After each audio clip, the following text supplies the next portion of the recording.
channel Tej Classes. Today we are going to learn a new point, Darwin's theory of natural selection. कोण होते Darwin आणि कसला सिद्धांत मांडला त्यांनी? तर डार्विन यांना उत्क्रांतीवादाचा जनक म्हटलं जातं. त्यांनी मांडलेला सिद्धांत हा natural selection, theory of natural selection म्हणून ओळखला जातो. डार्विन यांनी वेगवेगळ्या प्रदेशामध्ये फिरून सगळीकडचे वनस्पती आणि प्राणी यांचे नमुने गोळा केले आणि त्यांनी एक सिद्धांत मांडला. तर या सिद्धांताला सर्व्हायव्हल ऑफ फिटेस्ट म्हटलं जातं. म्हणजे जो सक्षम आहे तोच जगायला लायक आहे. आता याचा अर्थ काय की कधी कधी प्रतिकूल परिस्थिती येते आणि अशा प्रतिकूल परिस्थितीमध्ये बरेचसे सजीव हे स्वतःच्या जीवाला मुकतात. पण त्यामध्ये जे मजबूत असतात, जे स्ट्रॉंग असतात, तर ते जगतात पण आणि त्या परिस्थितीला लागणारे सगळे गुणधर्म त्यांच्यामध्ये येतात आणि ते पुढच्या पिढीमध्ये संक्रमित होतात. मग डार्विन यांनी मांडलेली थेरी आता आपण बघूया. All the organisms produce prolifically. याचा अर्थ काय की सगळे सजीव खूप भरपूर प्रमाणात स्वतःचं पुनरुत्पादन करतात, म्हणजे खूप मोठ्या संख्येनं. All the organisms compete with each other in life threatening manner. म्हणजे सगळे सजीव एकमेकांमध्ये भरपूर स्पर्धा करतात जगण्यासाठी. एकसारख्या सजीवांमध्ये जगण्यासाठी भरपूर स्पर्धा होत असते. जीवघेणी स्पर्धा म्हटलं जातं. In this competition only those organism sustain which show the modifications essential for winning the competition. मग अशा या स्पर्धेमध्ये फक्त तोच जीव यशस्वी होतो की जो आहे या परिस्थितीशी जुळवून घेतो. Modifications essential for winning the competition. त्या जीव घेण्या स्पर्धेसाठी लागणारे जे गुण सजीवांमध्ये येतात तर तोच काय करू शकतो, तोच यामध्ये स्वतःला टिकवू शकतो, जगू शकतो. हा नैसर्गिक निवडीचा सिद्धांत डार्विन यांनी मांडला. डार्विननी जे पुस्तक लिहिले तर या पुस्तकामध्ये, पुस्तकाचं नाव आहे ओरिजिन ऑफ स्पीसीज, आणि या ओरिजिन ऑफ स्पीसीज मध्ये त्यांनी हा सिद्धांत मांडलाय.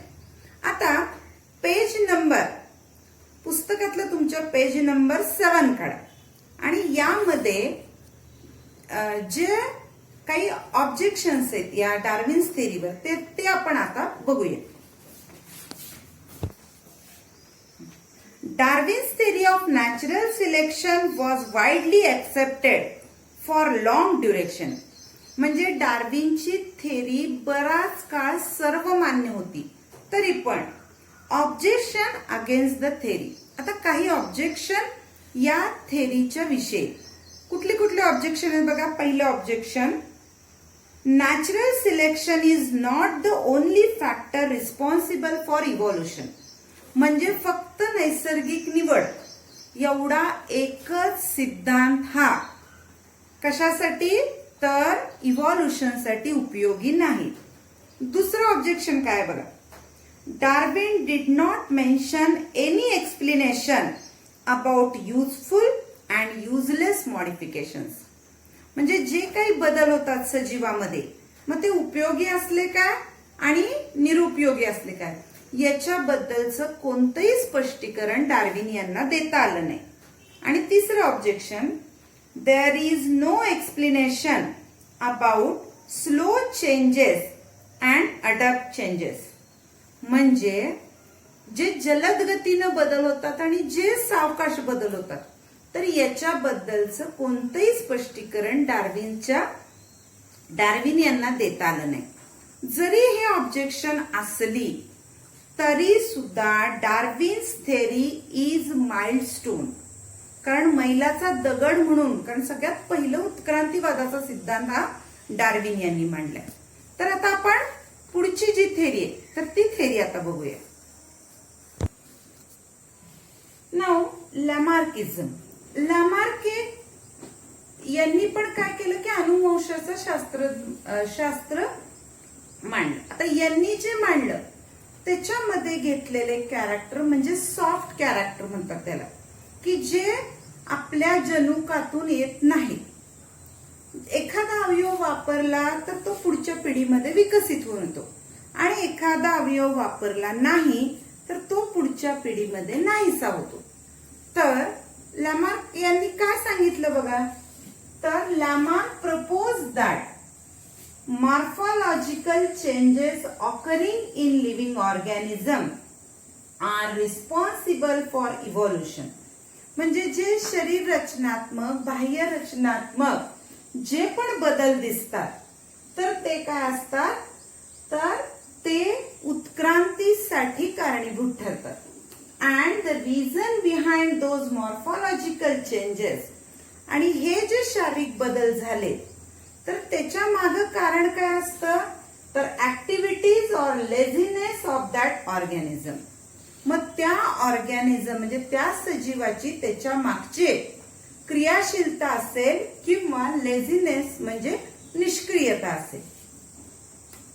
He called this concept as use or disuse of organism. त्यानं हा जो कन्सेप्ट मांडला तो अवयवांचा उपयोग किंवा अवयवांचा उपयोग नसणं याच्यावर मांडला. आता लॅमार्कनं त्याच्या स्पष्टीकरणासाठी काही उदाहरणं दिले. आता आपण ही उदाहरणं आधी पाहूया. आता लॅमार्क यांनी दिलेली एक्झाम्पल्स कशी आहेत बघा. काय काय एक्झाम्पल दिली. First example is the neck of giraffe has become too long due to browsing on leaves of tall plants by extending their neck for several generation. आता यांनी पहिलं जे उदाहरण दिलं तर ते जिराफाचं उदाहरण दिलं आणि काय सांगितलं की जिराफाची मान इतकी लांब का झाली, तर पिढ्यानपिढ्या आणखी उंच झाडावरची पानं जी खाण्यात आली तर त्याच्यामुळं जिराफाची मान उंच झाली. आता सेकंड जे एक्झाम्पल दिलं तर shoulders of iron smith have become very strong due to frequent hammering movement. आता जो लोहार असतो तर तो सतत हातोड्यानं ठोकत असतो आणि त्यामुळं त्याचे खांदे मजबूत होतात. तर असं हे दुसरं उदाहरण आहे. तिसरं उदाहरण काय, Wings of birds like ostrich and emu have become weak due to no use. आता आपल्याला माहित आहे की शहामृगाला आणि इमू सारखा जो प्राणी आहे तर त्याला उडता येत नाही. तर लॅमार्कनं काय सांगितलंय की त्यांच्या पंखाचा वापर झालाच नाही आणि त्यामुळे त्यांना उडता येत नाही.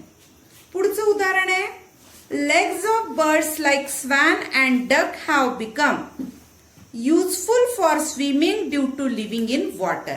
आता बदक, हंस यासारखे जे प्राणी आहेत तर ते प्राणी पाण्यामध्ये राहतात आणि म्हणून त्यांच्या पायामध्ये असे बदल झालेत की ते पोहू शकतात. आणि शेवटचं उदाहरण जे दिले snakes have lost their legs by modifications in their body for burrowing habit. म्हणजे बिळामध्ये घुसून राहण्याची जी सवय सापाला तर त्यामुळं काय झालं की सापाचे पाय नष्ट होण्यास मदत झाली. आता हे सगळं जे आहे यामधलं लोकांनी काय स्वीकारलं आणि काय रिजेक्ट केलं बघा. Development of organs due to specific activity of their degeneration due to no use at all was widely accepted. म्हणजे एखाद्या अवयवामध्ये बदल होतात म्हणजे तो अवयव विकसित होतो किंवा एखादा अवयव नष्ट होतो तर त्याचा उपयोग नसल्यामुळे हे सर्वत्र स्वीकारलं गेलं. But transfer of these character from one generation to generation was rejected.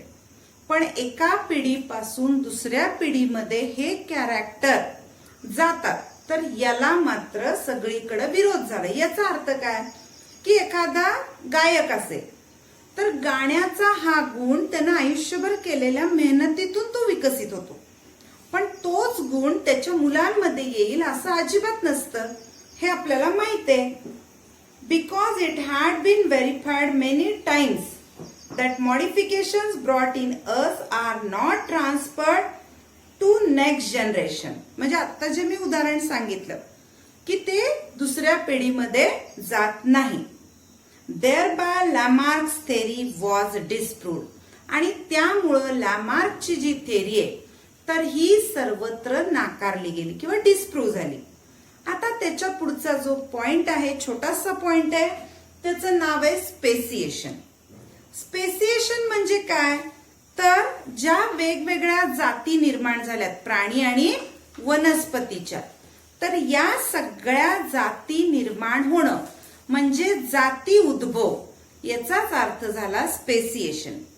आता मग या कशामुळे निर्माण झाल्या, तर प्राणी आणि वनस्पती यामधल्या वेगवेगळ्या जाती या उत्क्रांतीमुळे निर्माण झाल्या. आता त्यामध्ये स्पेसिसची डेफिनेशन आहे, म्हणजे जातीची काय दिली आहे बघा. Species is the group of organisms that can produce fertile individual through natural reproduction.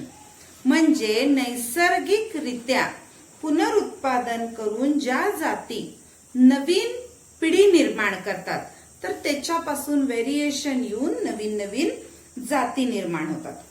Each species grow in specific geographical condition.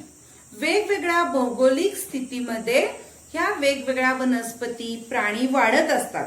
There food habitat reproductive ability and period is different. त्या प्रत्येकाचं अन्न, राहण्याच्या सवयी, पुनरुत्पादन करण्याचा काळ आणि पुनरुत्पादन करण्याची पद्धत हे सगळं वेगवेगळं असतं. However, genetic variation is responsible for formation of new species. तरी पण जे जनुकामध्ये बदल होतात, तर हेच बदल पुढच्या पिढीमध्ये बदल होण्यासाठी कारणीभूत असतात. Besides, geographical and reproductive changes are also responsible. आणि त्याचबरोबर भौगोलिक स्थिती किंवा पुनरुत्पादन पद्धतीमध्ये जे बदल होतात ते सुद्धा यासाठी कारणीभूत असतात. सिमिलरली जिओग्राफिकल और reproductive isolation also leads to speciation. आणि त्याचबरोबर जे भौगोलिक कारणे किंवा पुनरुत्पादन अलगीकरण म्हणजे वेगळेपणा जो आहे, तर त्यामुळं काय होतं की कालांतरानं नवीन जातींचा निर्माण होतो. आता स्पेसिएशन पॉइंट नंतर या प्रकरणातला जो शेवटचा पॉइंट राहिलाय ह्युमन इव्हॉल्युशन, तर तो आपण पुढच्या व्हिडिओमध्ये बघणार आहे. तोपर्यंत धन्यवाद.